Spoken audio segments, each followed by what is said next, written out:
की इंजेक्शन है, इंजेक्शन तो हेल्थ के लिए दिया जाता है। आप ये कह रहे हैं कि ये बच्चों की जो धज्जियां उड़ रही हैं ये इंजेक्शन है, ये टेस्ट है, ये टेस्ट है, और उस टेस्ट में उनको ऐसा रिकॉम्पेंस मिलेगा जो आपके तस्वुर के बाहर है। ये आप 3 बरस के बच्चे को बारूद से उड़ा के टेस्ट ले रहे हैं? वाह, वो नहीं ले रहा है, खुदा नहीं उड़ा रहा है, इजराइल उड़ा रहा है जी। ये तो उसको कंडेम करें। अगला सवाल लेते हैं प्रोफेसर पुरुषोत्तम अग्रवाल।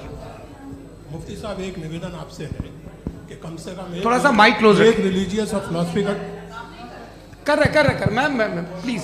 एक रिलीजियस और फिलोसफिकल ट्रेडिशन है जो ब्रह्मांड को यानी यूनिवर्स को ही अंतिम मानती है। सर्वम खलु इदम ब्रह्मम, this is Chandogya Upanishad, and it completely rules out the existence और नेसेसिटी, आपके शब्दों में नेसेसिटी ऑफ अ क्रिएटर।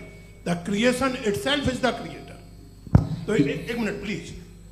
दूसरा जो सवाल आपने अभी, जो आप बार बार कह रहे हैं कि भगवान विद्वान भी है, वाइज, सब जानने वाला, तो अगर विजडम में दुनिया भर के पापों और अत्याचारों को बर्दाश्त करना शामिल है, तो फिर इसका मतलब ये हुआ कि अगर मैं फ्री विल से उसको अपोज करता हूं तो ईश्वर की विजडम और मेरी फ्री विल में कॉन्ट्राडिक्शन है। Because when I am opposing whatever is happening in Gaza, then I am opposing the God's will और गॉड्स विजडम। जवाब लेते हैं तो गॉड की विजडम में, एक मिनट सर प्लीज सर, ये एक जुमला, गॉड की विजडम है कि गाजा में जो कुछ हो रहा है वो हो रहा है, मैं उसका अपोज कर रहा हूं, तो मैं गॉड की विजडम के खिलाफ जा रहा हूं। एक सवाल। दूसरा ये नहीं, आपने 2 ऑलरेडी। सर आप और सवाल कर लें, लेकिन मुझे 2 जवाब दे। पहले आपने ये कहा, सुनिए मेरी बात सुनिए। इजराइल के गॉड के मुताबिक तुम्हारा ठीक हो रहा है ना? नहीं हो रहा है, ठीक नहीं हो रहा है। मैं बता रहा हूँ क्या हो रहा है, आप तशरीफ रखिए, मैं बता रहा हूँ क्या हो रहा है। Let me complete please. एक सेकंड। ये देखिए, ऐसा है कि ये सब बड़ा आपस में विचार विमर्श के बाद ये तय हुआ था कि कुछ नियम बना लिए जाएं ताकि एक टाइम बाउंड बातचीत चले। और भाई साहब, आप बड़ा जरूरी काम कर रहे हैं, लेकिन कैमरे के फ्रेम में आके उस काम को गड़बड़ कर दे रहे हैं। ठीक है गुरु, अब मेरे को कहीं का गुस्सा कहीं निकालना था, सॉरी। नहीं, कोई गुस्सा नहीं है जी। तो प्रोफेसर ने सवाल पूछे, आप उनके जवाब दें, और थोड़ा ये सब लोग थोड़ा ख्याल रखें भाई, सवाल संक्षिप्त रखें जी। आपने 2 सवाल किया। सबसे पहला ये कहा कि हमारे पास ये कॉन्सेप्ट है कि ये यूनिवर्स खुद नेसेसरी बीइंग है, creation itself is the creator. How irrational is this कि मैं एग्जिस्ट करूंगा बाद में, लेकिन अभी एग्जिस्ट कर भी रहा हूं, यानी एक ही टाइम में एग्जिस्ट भी कर रहे हैं, नहीं भी कर रहे हैं। This is not true. दूसरी चीज, आपने कहा कि अगर इजराइल में, सॉरी माफ कीजिएगा, Israel doesn't exist, occupied Palestine में अगर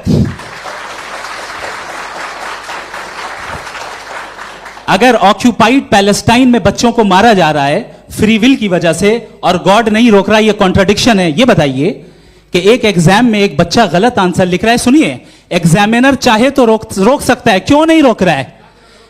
ये कॉन्ट्रडिक्शन है, ये कॉन्ट्रडिक्शन नहीं है। नहीं सर, ये आपस में जी, ये क्या आपका सवाल?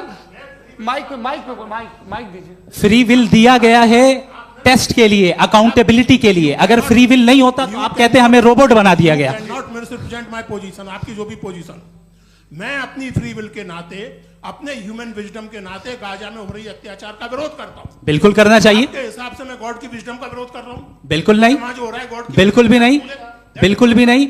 उसका वहां पर गाजा में कत्ल होना ये इंसानों के गलत इस्तेमाल का नतीजा है, फ्री विल के इस्तेमाल का नतीजा है। गॉड इसका हुक्म नहीं देता, उससे रोकता है। यही तो मसला है ना, आपके लिए कॉन्सेप्ट क्लियर? नहीं भाई, आपने तो बताया था इंजेक्शन लगाने से बच्चे को तकलीफ होती है, ये इंजेक्शन लगा। सर आप ऐसे रेटोरिक स्टेटमेंट दें तब तो कोई मसला नहीं समझते रहेंगे। This is a rhetoric statement, this is not a logical argument sir. I am sorry. आखिरी 30 मिनट बड़े मुश्किल होने वाले हैं जी। मुफ्ती साहब आगे बैठे हैं, इनको माइक दीजिए। हाँ तरुण, माइक आप अपने पास रखिए, आपको कैमरे का फ्रेम पता है जी। सबसे पहले दोनों को मुबारकबाद। एक सर अपना आप नाम बता दें। आप अमेरिका में शिकागो में रहते हैं, इतना मुझे याद है। बताया आपको, यासिर नदीम अलवाजदी मेरा नाम है। जावेद सर, आपसे एक क्वेश्चन है इन्फिनिट रिग्रेस के ताल्लुक से। एक हाइपोथेटिकल सिनेरियो है, मसलन अगर आप सर माइक थोड़ा सा प्लीज क्लोज रखिए जी। अगर आप शायर इसलिए हैं कि आपके कोई उस्ताद शायर थे, और वो इसलिए शायर थे कि उनके कोई उस्ताद शायर थे, और इसी तरीके से हम माजी में पीछे चलते चलते चले जाएं और कहीं ना रुके, तो माफ कीजिएगा आप कभी शायर नहीं हो सकते। लेकिन आप शायर हैं, आपका शेर एग्जिस्ट करता है, इसका मतलब ये है कि आप कहीं ना कहीं रुके हैं। तो मेरा सवाल यह है कि क्या आप इन्फिनिट रिग्रेस ऑफ कॉजेस को लॉजिकल फैलेसी मानते हैं या नहीं मानते? हाँ या ना? मैं इन्हें लॉजिकल फैलेसी नहीं मानता हूँ, लेकिन मेरा प्रॉब्लम यह है कि जब मैं नहीं मानता हूँ तो I will continue with this logic जो फैलेसी नहीं हो। आप एक जगह रुक जाते हैं जाके, आप कहते हैं ये गेंद कैसे बनी, ये जजीरा कैसे बना, ये समंदर कैसे बना, ये ज़मीन कैसे बनी, और अचानक गॉड पे जाके आपको ब्रेक लग जाता है। एक बार आप सवाल नहीं करते कि भाई इनको बनाने वाला तो इनसे भी कॉम्प्लिकेटेड होगा, वो कैसे बना, उसके बारे में आपने इत्मीनान कर लिया, वो हमेशा से है। तो अगर आप उसे हमेशा से मानते हैं तो फिर ये मान लीजिए कि कायनात हमेशा से है, क्या तकलीफ फिर हम वजूद में नहीं आते जी है? हम मौजूद नहीं। अच्छा सर क्यों नहीं हो मैं सकते? बताऊंगा प्लीज जैसे मैंने मिसाल दी आपके शेर, आपका शेर कभी वजूद में ना आता अगर शायद इसी तरह चलते रहता हमेशा। जी माइक मेरे ख्याल से एक सेकंड, इन्फिनिट रिग्रेस का कॉन्सेप्ट क्लियर नहीं हो पाया, ऐसे रहने दें, लेट्स मूव ऑन सर। ठीक है। हाँ, थोड़ा सा मॉडरेटर का भी ख्याल रखें। नहीं आपने तो रखा है, आपने रखा है। यहाँ पे गौहर रजा साहब हैं, वो भी एक सवाल पूछना चाहते हैं। माइक यार नीचे से ऑन कर दिए नीचे। पहले तो ये कह दूं कि मैं उन बच्चों से शर्मिंदा हूं जिनको गजा में कत्ल किया गया, क्योंकि हमारे होते हुए कत्ल किया गया। लेकिन उससे ज़्यादा शर्मिंदगी इस बात से हुई कि मुझे लगा कि मुफ्ती साहब उसको जस्टिफाई कर रहे हैं। बिल्कुल भी नहीं, आप बहुत ही गलत, मुझे लगा मैं गलत हो सकता हूं। बिल्कुल गलत मैं है। सवाल पूछ रहा हूं, सवाल मैं देखिए, सवाल अगर पूछ रहा हूं। एक मैं जावेद भाई से डिसएग्री करता हूं। एक सेकंड देखिए, अगर देखिए ऐसा, एक सेकंड आप सर वेट अरे आप कुछ मेरे पहले मुझे अपनी बात कह लेने दीजिए। अगर ऑडियंस तय करेगी तो फिर मॉडरेटर का मतलब नहीं। मेरा आप सबसे ये कहना है, ये बहस दो लोगों के बीच में है, एक तरफ मुफ्ती साहब, एक तरफ जावेद साहब। पिछले 1.5 घंटे से ये लोग अपने अपने तर्क रख रहे हैं। आपकी इनसे इत्तेफाकी हो सकती है, ना इत्तेफाकी हो सकती है। मेरे उस्ताद मुझे सिखा गए हैं कि मुखामुखम में असहमति की गुंजाइश बची रहनी चाहिए। अगर मैं आपकी बहुत इज्जत करता हूं गौहर साहब, आपने जो कमाल की किताबें लिखी, साइंटिफिक टेम्परामेंट, लेकिन मेरी ये गुजारिश है आप सबसे कि यदि आप इन लोगों ने जो बोला उन पर टिप्पणियां करेंगे तो ना वक्त की पाबंदी रहेगी, ना वो अनुशासन। आप सवाल पूछ लें, उस सवाल में जो बात आ जाए वो आ जाए। मैं जावेद साहब से डिसएग्री करता हूं, इसलिए जावेद साहब से सवाल पूछ रहा हूं। आपका सवाल जावेद अख्तर साहब से। और सवाल यह है मेरा कि जावेद साहब ने कई बार लॉजिक का इस्तेमाल किया कि साइंस में लॉजिक है और रिलीजन में लॉजिक नहीं है। मेरा ख्याल यह है कि रिलीजन में भी लॉजिक है, लेकिन उस लॉजिक की बेसिस यह है कि आप रुक जाते हैं, जिसका जिक्र जावेद साहब ने बार बार किया, यानी खुदा के तसव्वुर पे आते हुए, गॉड के तसव्वुर पे आते हुए रुक जाते हैं। और इसमें सवाल पूछना मतलब फॉरबिडन होता है। सवाल यह है कि क्या जावेद साहब इससे एग्री करते हैं कि साइंस की लॉजिक अलग है और रिलीजन की लॉजिक अलग है? बताइए सर। देखिए, 3 चीज़ें हैं, साइंस है, एक है मंतिक है, इस्तिदलाल है, और एक जो है कुछ भी नहीं है, फेथ है, अकीदा है।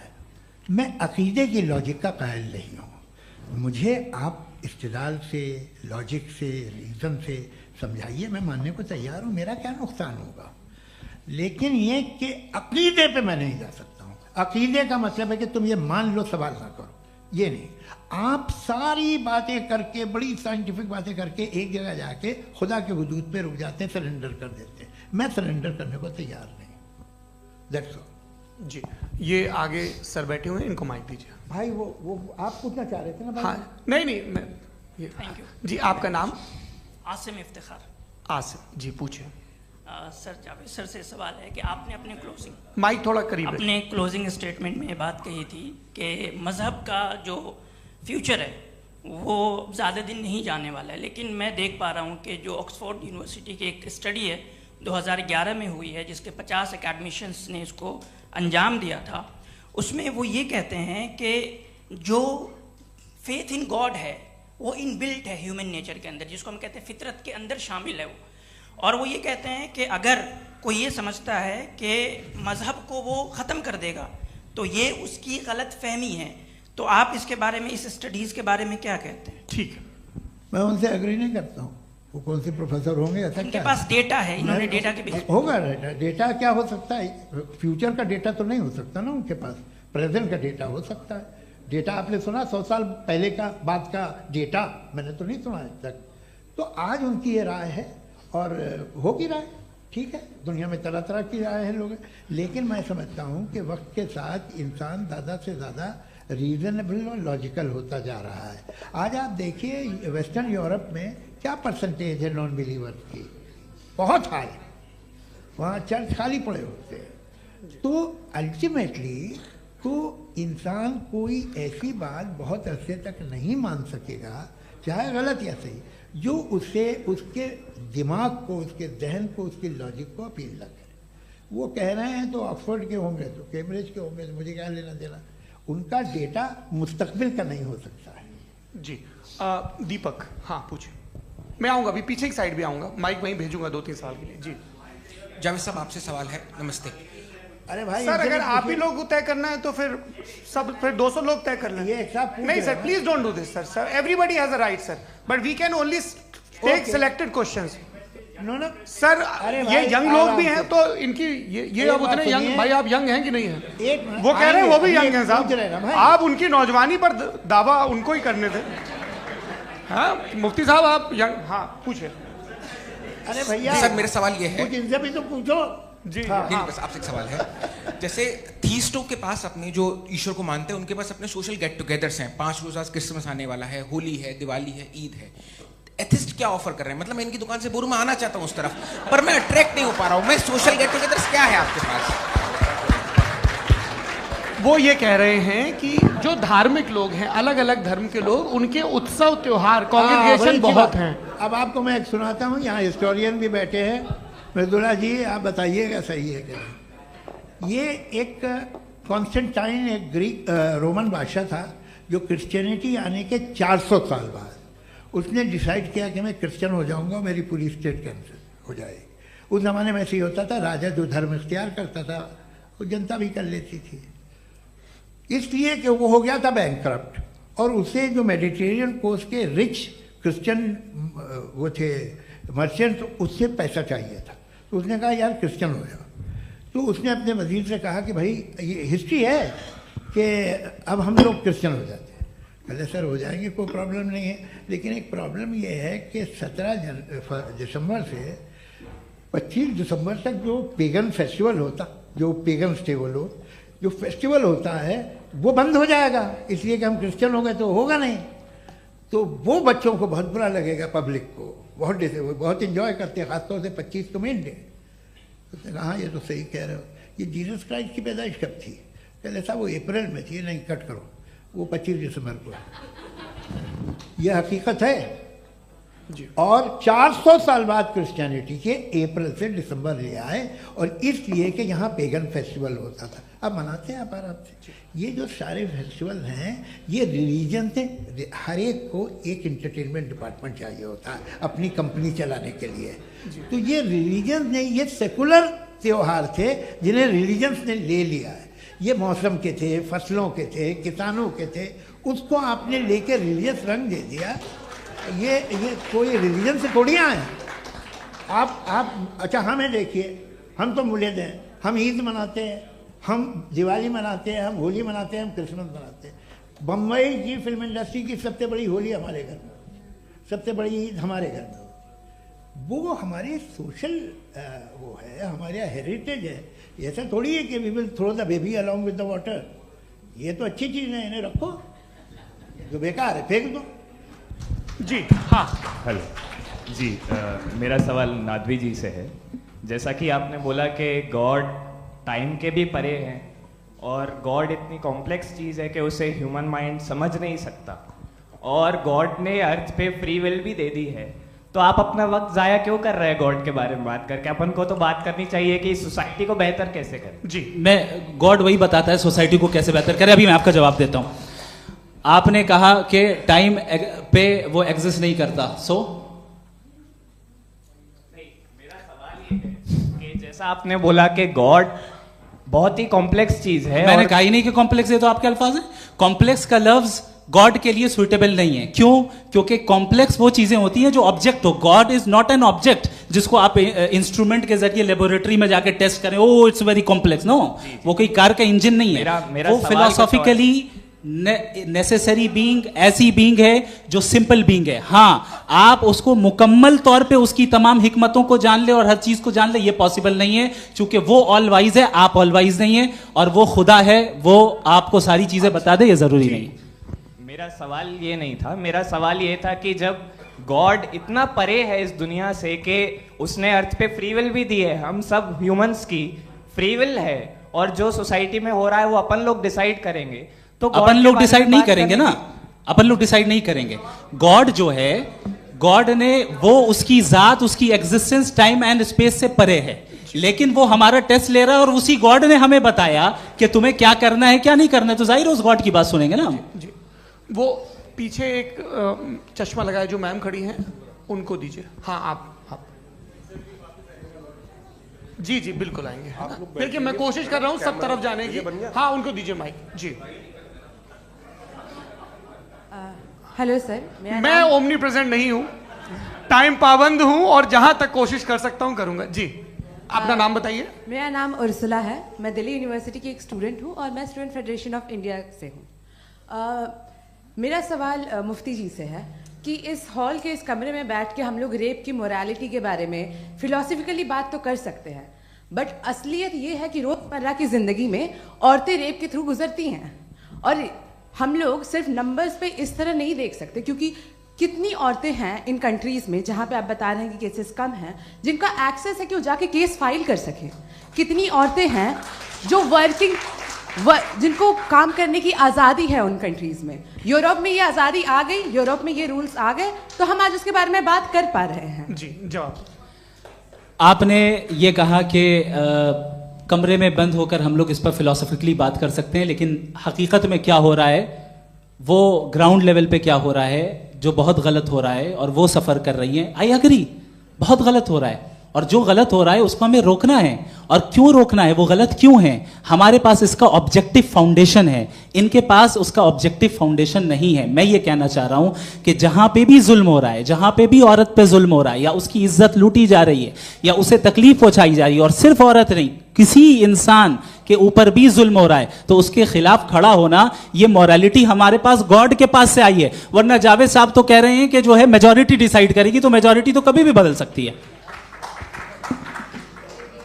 क्या आप हाँ। ये थोड़ी सी आपको गलतफहमी है। मैं अगर मेरे जुमले से ये मदना निकला या मैंने कहा, तो ये जुमला मैं वापस लेता हूँ। ये मेरा मतलब ही नहीं था कि मेजॉरिटी डिसाइड करेगी। मेजॉरिटी डिसाइड करे तो दुनिया में बड़ी, वैसे आपने कहा था ये जुमला। अच्छा, हो सकता है, मैं मान रहा हूँ, बाद में रिकैप कर लेंगे। अरे एक सेकंड, मैं अपनी एक्सप्लेनेशन देता हूँ। मुनासिब बात यह है कि हम सब के सब दिल में जानते हैं कि क्या अच्छा है क्या बुरा है, हमें पता है अच्छी तरह से। जो लोग बुरे काम करते हैं उन्हें भी मालूम अच्छा क्या है। यही तो सवाल था हजरत, कि फिर ये मोरालिटी आई कहां से? Cross examination. हाँ जी, हाँ। मोरालिटी साथ रहने की डिजायर से आई, यानी साथ रहकर जो कुछ कह दे, जो कुछ कर दे, वो हो जाएगा। नहीं, तो आप कायदे से रह ही कर सकते हैं जब तक लोगों में मोरालिटी हो, वरना क्यास हो जाएगा। ये आपको कैसे पता? जी, हमने देखा ना, जहां मोरालिटी का क्यास हो गया, हम देखते हैं। कहां पे देखते भाई? दुनिया में। आप जो कह रहे हैं, आप कहीं पे अगर गलत हो रहा है, इस बहस तो के उसको बाद आप देखिए, आप एपिस्टेमोलॉजी की बात कर रहे हैं, मैं ऑन्टोलॉजी की बात कर रहा हूं। मैं इस बहस के बाद आप दोनों लोगों को चाय पे होस्ट करूंगा, वहां पे क्रॉस एग्जामिनेशन कर लीजिएगा। अभी ऑडियंस का हक मार रहे हैं आप लोग भाई, सर जस्ट लोग हैं आप लोग। और ये भाई ये उधर आएंगे, जी सर आएंगे। अच्छा सर, मेरा नाम लईकुर रहमान है और मैं अलीगढ़ मुस्लिम यूनिवर्सिटी का स्टूडेंट हूँ, और जहाँ तक मुझे पता है कि sir you are also product of Aligarh Muslim University. मैं भी उसी चमन का बुलबुल। हाँ सर, तो बड़ी खुशी हुई मुझे जान करके कि मैं आपसे मिलूंगा। सवाल सर, मेरा सवाल यह है, सर सैयद अलैहिर्रहमा का नज़रिया यह था कि खुदा के वजूद को अक़ल के दायरे में रह कर के तलाश करना, न कि पूरी तौर से उसका इनकार कर देना। Sir, how will you define it? नहीं तो ये तो आप इन्हें बताइए। ये सर, सवाल अक्ल से आपसे। रह के खुदा का वजूद साबित कर रहे हैं। तो सर आपने सर इनकार सैयद ने किया। कर रखा है, इस वजह से मेरा क्वेश्चन उन्होंने आपसे। यही सर से एक सेकंड, सर सैयद ने यही कहा ना कि जी। अक्ल से आप खुदा के वजूद को साबित नहीं कर सकते, यही कहा ना भाई। वो उन्होंने कहा कर सकते हैं और वो कर दिया गया आज। वो फोन दो। तलाश करना या साबित करना अक्ल से अक्ल से नहीं हो सर सकता। अरे सवाल तो सुन लीजिए जी। अक्ल से नहीं हो सकता है, यही कहा ना आपने। अक्ल से हो सकता है। अरे वो यही कह रहे हैं भाई, आप बता रहे हो सकता है, वो तो कुछ और। आप अगर सर देखो नौजवान फोन ले लो, वो इतनी कमाल की यूनिवर्सिटी है। अरे भाई दे दो मेरी ना बात जरा तो- एक मिनट, अरे दे दो मेरे भाई माइक। मेरी बात सुनो, नहीं, माइक मैं पे समझ- बोलो ताकि जो लाखों लोग देख रहे हैं माइक दे दो ना। अरे देंगे ना माइक, तुम ठहरो तो। हाँ सर मेरा सवाल ये था कि सर सैयद अलैहि रहमा का एक नज़रिया था अपना कि खुदा का जो वजूद है उसको अक्ल के दायरे में रह करके तलाश करना है, न कि पूरे तौर से इनकार कर देना है। ये उनका कॉन्सेप्ट था। लेकिन मेरा सवाल ये है कि आप इसको कैसे डिफाइन करते हैं, एक्सप्लेन कैसे करेंगे, मैं आपसे मैंने जानना अक्ल चाहता के दायरे हूँ, में क्योंकि you are the product of Aligarh Muslim University. मुझे अक्ल के दायरे में रख के मैंने बहुत तलाश की, मुझे मिला नहीं। हाँ ये इधर उधर वो चश्मा लगाए जो, हाँ उनको दे दीजिए।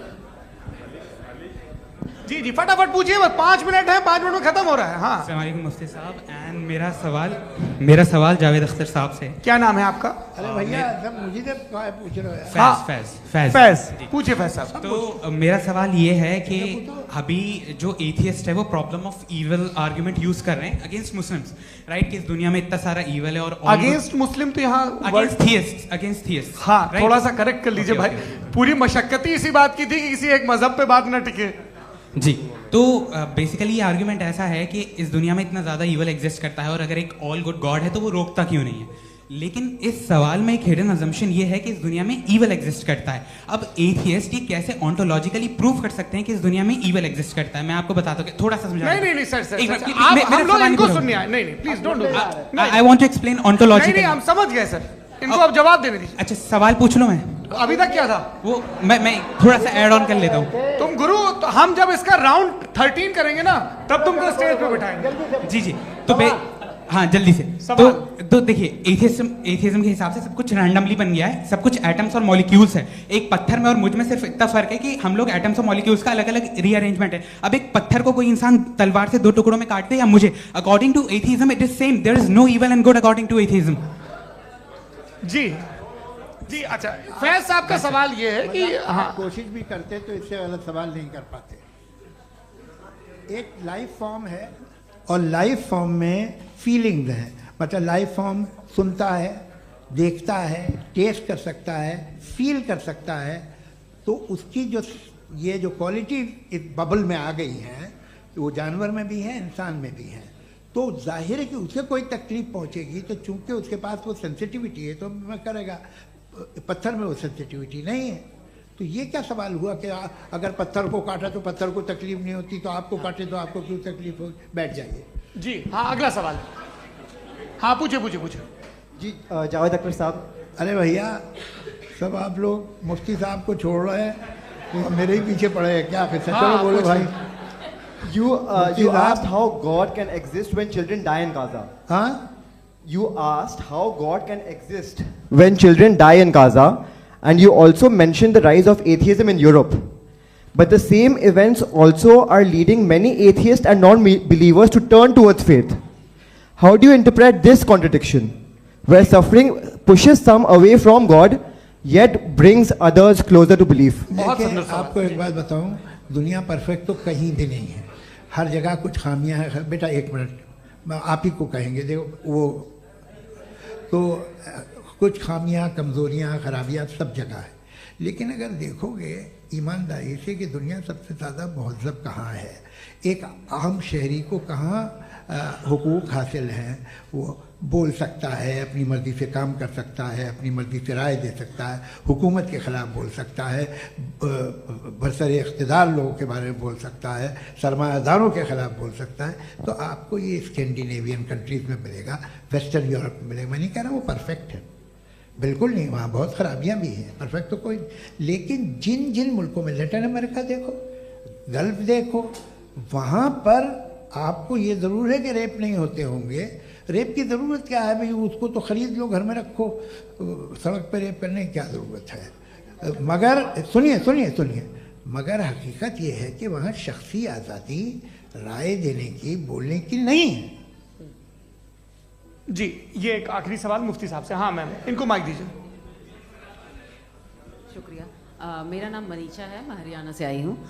मैं मुफ्ती साहब से एक बात पूछना चाहती हूँ। आप बार बार जावेद साहब को कॉन्ट्राडिक्ट तो कर रहे हैं कि आपने ये कहा, लेकिन आप भी अजम्पशंस के बेसिस पे बात कर रहे हैं। आपने खुदा के होने का कौन सा प्रूफ पेश किया है, खुदा की एग्जिस्टेंस का?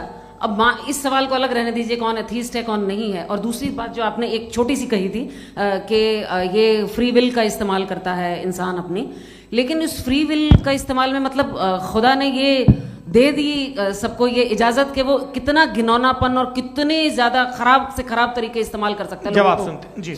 आप फ्री विल को मानती है ना, या अब कहती है कि फ्री विल नहीं है ना? मानती है ना?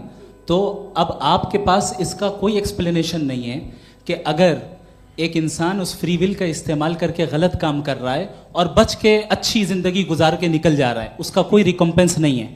हमारे वर्ल्ड व्यू में जो इंसान गलत काम कर रहा है उसको भी रिकम्पेंस यानी उसका बुरा बदला मिलना है, और जो सही काम कर रहा है उसको सही बदला मिलना है। लिहाजा जो फ्री विल है वो इस तरीके से है कि एक लिमिटेड टाइम तक खुदा ने मोहलत दी है। ऐसा नहीं कि छूट दे दी, जो करना है करते रहो हमेशा। वक्त आएगा जब एग्जाम का टाइम खत्म होगा तब रिजल्ट आएगा, दौराने एग्जाम जबरदस्ती आपको नहीं बताया जाएगा। अरे भाई एक सेकंड जी, सवाल मुफ्ती साहब से मेरा, मुफ्ती साहब से रुक जाइए, आपसे फोन, आप इसके बाद आपसे यही रहेंगे वो। हाँ बोलिए। मैं मुफ्ती साहब एक ही सवाल करता हूँ कि अगर जो हो रहा है फ्री विल से हो रहा है और एक दिन बरोज़ क़यामत इंसाफ होगा मैशर में वगैरह वगैरह, तो दुआ क्यों मांगते हैं लोग? दुआ मांगते हैं इसके मतलब है अभी भी उसने ये डिपार्टमेंट रखा है कि मैं रोजमर्रा की जिंदगी में बिल्कुल बिल्कुल ही कैन। तो तुम कैन हो, तुम मुझे नौकरी दिला देते हो, मेरे बेटे को ग्रीन कार्ड दिला देते हो, और 45,000 बच्चे मरते उन्हें रोकते नहीं हो।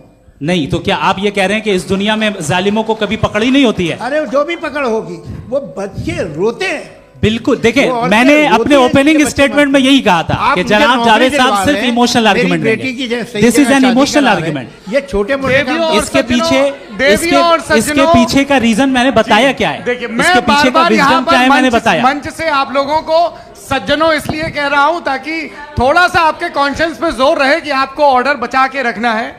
वक्त तय हुआ था, ये वक्त पूरा हुआ, आपने इतने धैर्यपूर्वक सुना, मैं आप सबका बहुत बहुत शुक्रगुजार हूं। यदि इन दोनों विद्वानों की इच्छा होगी तो कभी हम इस बातचीत का राउंड 2, राउंड 3, यही तो देखिए खूबी है इंसान की कि बहस मुबाहसे में वो पड़ा रहता है। आप लोगों ने बड़े धैर्य का परिचय दिया, बहुत बहुत शुक्रिया। इसी के साथ ये बातचीत यहाँ पे समाप्त होती है। मैं एक बात बता दूं, ये सारी बहस हो गई, अब मुफ्ती साहब और बड़े मुफ्ती साहब इन के साथ में खाना खाने वाला हूँ। अच्छा